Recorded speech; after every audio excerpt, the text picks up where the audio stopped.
अतीक और अशरफ हत्याकांड से जुड़े तमाम राज अब भी राज बने हुए हैं, लेकिन अब उम्मीद है कि हत्याकांड का हर राज बेपर्दा होगा, क्योंकि अगले 4 दिनों तक पुलिस हमलावरों से वो राज उगलवाएगी जो अब तक मिस्ट्री बने हुए हैं।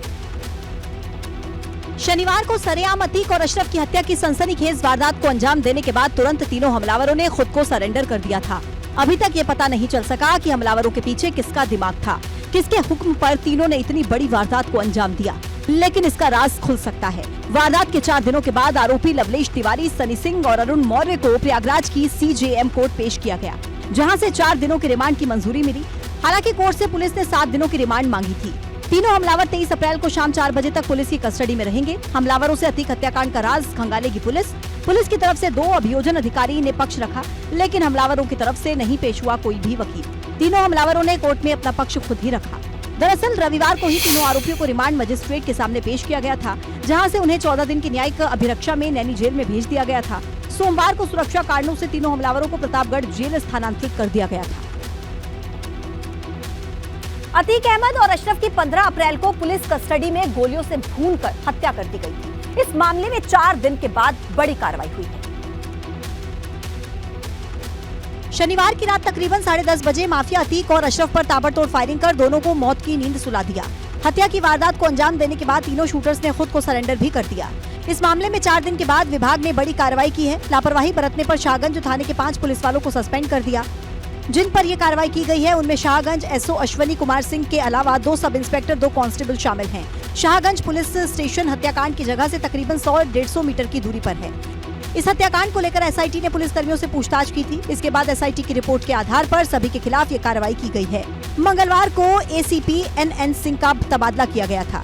अतीक और अशरफ हत्याकांड के दिन यानी 15 अप्रैल को ही अतीक और अशरफ की सुरक्षा में तैनात 17 पुलिस कर्मियों के खिलाफ एक्शन लिया गया था।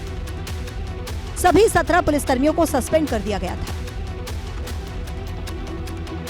जिस मोहम्मद मुस्लिम ने असद से हुई बातचीत में 1 करोड़ की रंगदारी मांगने का ऑडियो वायरल किया, वही मोहम्मद मुस्लिम अतीक गैंग का ही मेंबर है जो अब पुलिस के शिकंजे में है।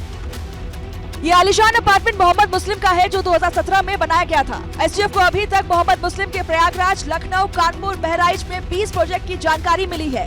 STF सूत्रों की माने तो मोहम्मद मुस्लिम के सभी प्रोजेक्ट में अतीक अहमद की रकम लगी है। कई प्रोजेक्ट अतीक अहमद की बेनामी संपत्ति के रूप में भी चिन्हित की गई है। कई ऐसी जमीनें हैं जहाँ अतीक और मोहम्मद मुस्लिम ने कब्जा करके अवैध रूप से इमारतें खड़ी की, कई जो होटल हैं वो बनाए, कई अपार्टमेंट बनाए और जिन लोगों से बिल्डर एग्रीमेंट में जमीन ली थी उनको भी धोखा दिया। अब अतीक और अशरफ के खात्मे के बाद, मोहम्मद मुस्लिम के पुलिस की गिरफ्त में आने के बाद इनको उम्मीद जगी है कि कुछ न कुछ इनके साथ न्याय होगा। इतना ही नहीं, शाइस्ता परवीन को चुनाव लड़ाने के लिए मोहम्मद मुस्लिम ने ही भेजे थे 80 लाख रुपए। उमेश पाल की हत्या से पहले मोहम्मद मुस्लिम ने असद के माध्यम से भेजे थे रुपए। अतीक के पुश्तैनी मकान से बरामद लाखों की रकम मोहम्मद मुस्लिम की ही बताई जा रही है। जाहिर है वैसे लोग जो कभी मोहम्मद मुस्लिम की ज्यादती की शिकार हुए थे, उन्हें अब इंसाफ की उम्मीद है। उन्हीं में से एक है नासिर।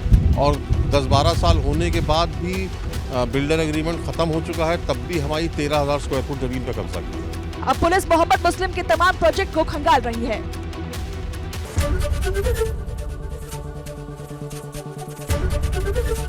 ABP गंगा, खबर आपकी, जुबान आपकी।